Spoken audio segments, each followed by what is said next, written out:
İçtimai yapımızda insanın ara sıra meşru şeylerden kendisini alıkoymasının çok büyük tesiri vardır. Nice kimseler vardır ki fakr-ı zaruret ve ihtiyaç içinde yüzerler. Ve bunların yanı başında niceleri de vardır ki onlar da nimetler içinde yüzerler. Ama bu nimet içinde yüzenlerin onlardan haberi yoktur. Bu haber olmama durumu ise alt tabaka ile üst tabaka arasında ciddi müsaademe meydana getirecektir. Bir topluluk içinde zenginin de hissi semaat yoksa, fakirin de alt tabakada da şayet kanaat hissi yoksa, istigna hissi yoksa, fazilet hissi yoksa, Allah'a tevekkül hissi yoksa, o içtimai yapı içinde müsaademe durmayacak. Çarpışma durmayacaktır ve bu korkunç vuruşmanın önünü hiçbir silahla alamayacaksınız. Binaenaleyh faziletli bir topluluk, Medine-i Fazıla ile anlatılan ve ütopya içinde kendisine yer verilen faziletli topluluk, pratikten, zengini hissi semahatla meşbu bulunan bir topluluktur. Fakiri de hissi tevekkül, kanaat ve istina hissiyle meşbu bulunan bir topluluktur. Binaenaleyh Ramazan-ı Şerif bu mevzuda da bizim his ve heyecanlarımızı tahrik eder. Bizim gibi olmayanları görme imkanını buluruz. Fakirleri görme imkanını buluruz. Aleyhissalatu vesselam'ın sözünü hatırlarız. Kendisi tokken komşusu aç ise o bizden değildir tehdidini hatırlarız. Yani o topluluk Hazreti Muhammed'in cemaati değildir tehdidini hatırlarız. Oruç tutmakla açlığın ne demek olduğunu, susuzluğun ne demek olduğunu, gündüz akşama kadar çalıştıktan sonra yiyecek, içecek bir şey bulamamanın, tenavül edecek bir şey bulamamanın ne demek olduğunu o suretle hatırlarız. Siz bu sene Ağustos'ta tuttuğunuz oruçla bunu çok iyi hatırlamışsınızdır. Ben de hatırlamışımdır. Vücudumuzdan suyu kaybettiğimiz zaman mustarip insanların, rençberin, tezgahların ve ocakların başında çalışan işçilerin, yeraltı madenlerinde ter döken işçilerin nasıl bir sıkıntıya maruz olduklarını hatırladım. Ve bir defasında şu hissi size yine ifade etmişimdir. Burada ciddi bir ter kaybettikten sonra gittim. Ve dudakların birbirine yapışırken bir anda gözümün önünde tarlada orak sallayanlar, tırpanla bükülüp duranlar gözümün önünde belirdim. Ocakların başında, ateş ocaklarının başında orada terkan içinde çalışan ve oruç tutan müminler gözümün önünde belirdi. Farkına varmadan dudaklarından canım çıksın Allah yardımcınız olsun dedim. Ancak o zaman, oruç tuttuğum zaman onların ıstırabını anladım. Aç durduğum zaman açı anlayacağım. Susuz durduğum zaman susuzu anlayacağım. Hatta bir cemaat içinde imkansızlıktan dolayı izdivaç yapamamış, ailenin getireceği tekeffül ettiği huzuzat ve huzurdan mahrum kimselerin, Ramazan-ı Şerif'te evli olanlar aileden mahrumiyetin ne demek olduğunu anlayacaklar. Oruç onlara bir ders verecek. İçtimai hayata eğilme imkanını hazırlayacak ve eğilecekler. Bu halde ise ben yine hislerimde ifade ettiğim gibi insanın kalbi rikkat kazanacak, yumuşayacak. İnsan bir güvercin haline gelecek. Yüceler yücesine doğru kanat çırpıp yükselirken Aleyhisselatu vesselam gibi miraca çıktığını zannedecek. İçtimai hayat içinde sağlam mükemmel bir rükün haline gelmiş. Mükemmel bir rükün haline gelmiş, kendisine terettüp eden vazifeleri yapıyor. Etrafını görüyor ve gözetiyor.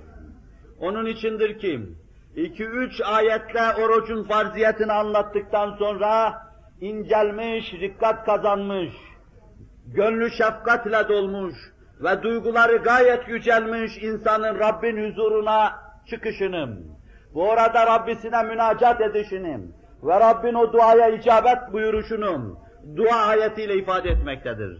Yani oruç ayetlerinin arkasında hemen insanın Allah'a yaklaşmışlık kazanmasının, yakınlık kazanmış olmasının ve sonra duaya davet edilmesini ve o duaya icabet edilmesini anlatması gayet manidardır.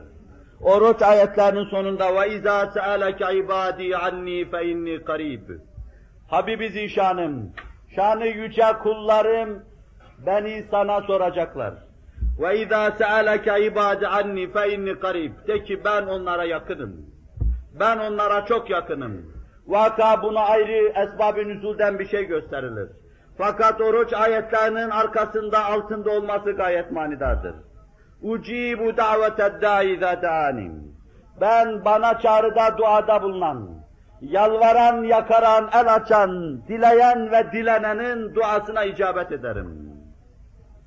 Ucibu daveted da'i izâ da'ani. El verir ki dua etsinler. فَلْيَسْتَجِيبُوا لِي وَلْيُؤْمِنُوا بِي. Onlar benim davetime icabet etsinler. Bana duada bulunsunlar. Etek açsınlar, yalvarsınlar. Kapımdan bir lahza dur olmasınlar. Ve bana dosdoğru inansınlar. Bana itimat etsinler. لَعَلَّهُمْ يَرْشُدُونَ. Ta rüşte hidayete ersinler. İki büklüm olmadan, yerlerde sürüm sürünmeden, mezellete maruz kalmadan, zilletten zillete düşmeden halas olsunlar. لَعَلَّهُمْ يَرْشُدُونَ. Vacib-ül Vücud ve Tekaddes Hazretleri bizi rüşte ulaştırsın. Dünyevi ve uhrevi saadetle, maddi manevi yönlerimizle bizleri mamur kılsın. Ümmeti Muhammed Aleyhisselatu Vesselam'ı arzın aktarında aziz eylesin. Muhterem Müslümanlar, bu yönüyle de görüyoruz ki, Cenab-ı Hakk'ın emri istikametinde arzu ve isteklerimizi frenlemem, o emirlere uyarak oruç tutmam, kendimizi bu istikamette perhize alıştırmam, içtimai hayatımıza dönük bizi çok mükemmel bir rükün haline getiriyor. Mükemmel bir toplumun mükemmel bir parçası haline bizi getiriyor. Hodgam insanların teşkil edeceği toplulukta hayır yoktur. Etrafını görmeyen, topluma eğilmeyen, sadece kendi arzularını ve isteklerini yaşayan, alabildiğine hodbin ve endiş olan insanların teşkil edeceği toplulukta hayır yoktur. O türlü topluluklarda müsaademe olur. O topluluk huzur içindedir ki fertleri birbirine bakarlar. Birbirlerinin dertlerine inerler. Birbirlerinin dertlerini düşünür, o dertlere derman olmaya çalışırlar. Çok tekrar ettiğim hadis-i nebevi içinde bir vücudun uzuvları halinde birbirlerine karşı münasebet kurarlar. Birinde meydana gelen küçük bir arıza öbürlerinde bir inilti halinde kendisini duyurur. İşte mükemmel topluluk budur, ideal topluluk budur ve bir şeyler yapma, namzet ve müheyya topluluk da budur. Bunun dışındaki toplulukların, hodgam toplulukların, menfaatperest toplulukların, endiş toplulukların, kendi huzuzat ve huzurunu düşünmeden başka bir şey bilmeyen ve görmeyen toplulukların, hiçbir hayır olmadığı gibi ileriye matuf yapacakları bir şey de yoktur. Bir kere daha tekrar etmiş oluyorum bunu. Size çok arz ettim. Bir diğer yönü ise menfi yönden arz edeceğim. İnsan burada bir kısım nimetlerden mahrumiyetle, ebedi alemde ebedi nimetlere nailiyetini hazırlamış olur. Burada ise önüne gelen her şeyden istifade etmeyi düşünen bir insan, belki çok defa meşru gayrimeşru tefrik etmeden, ayırmadan, hayatını berbat edecek, aynı zamanda ahiretini de berbat edecek. Çok yemeye, çok içmeye ve rahat yaşamaya alışmış bir insanın, kılı 40 yararcasına meşru gayrimeşrudan ayırması pek düşünülemez. Binaenaleyh Kur'an-ı Kerim bunları anlatırken, وَالَّذ۪ينَ كَفَرُوا يَتَمَتَّعُونَ وَيَأْكُلُونَ كَمَا تَأْكُلُ الْاَنْعَامُ وَالنَّارُ مَثْوًى لَهُمْ. Onlar ki nankörlük yaptılar ve yaşamayı hayatı gaye haline getirdiler ve yaşıyorlar. Bütün meseleleri sadece temettü, döşeğin yumuşağından istifade etmem, yastığın yumuşağını araştırmam, ekmeğin alasının peşinden koşmam, kahvaltının mükemmeli karşısında rükûa gitmem, nimetlerin mükemmelleri karşısında secde etme, dertleri, davaları budur. Bütün dert ve davaları, kavgaları, mideyi tatmin etmem, bağırsakların isteklerine koşmam ve bunun yanı başında kalbi ve ruhu ihmal etmem. İşte böyle yaşayanlar var ya, يَتَمَتَّعُونَ وَيَأْكُلُونَ كَمَا تَأْكُلُ الْاَنْعَامِ.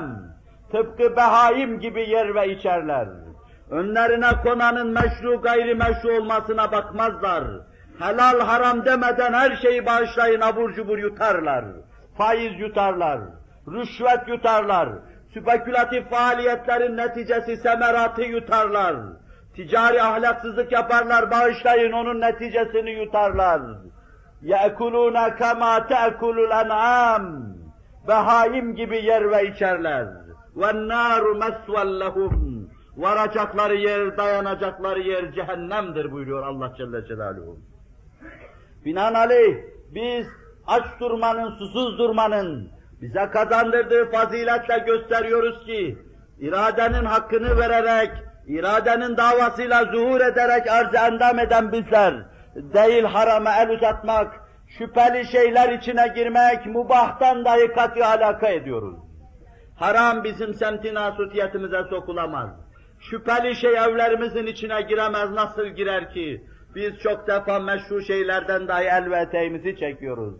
Terimizle kazandığımız, iki büklüm olup çalışıp elde ettiğimiz şeyleri dahi sırf Rabbin rızası için fecirden ta güneş batıncaya kadar yemiyoruz. Hem iş yaparken, çalışırken, terkan içinde boğuşurken yine yemiyoruz. Allahu Teala ve Tekaddes Hazretleri, ümmeti Muhammed Aleyhisselatu Vesselam'ı onu fazilete götürücü yolda daim ve kaim eylesin. Bu da içtimai yapımız itibariyle oruç tutmanın bize kazandıracağı ayrı bir husustur.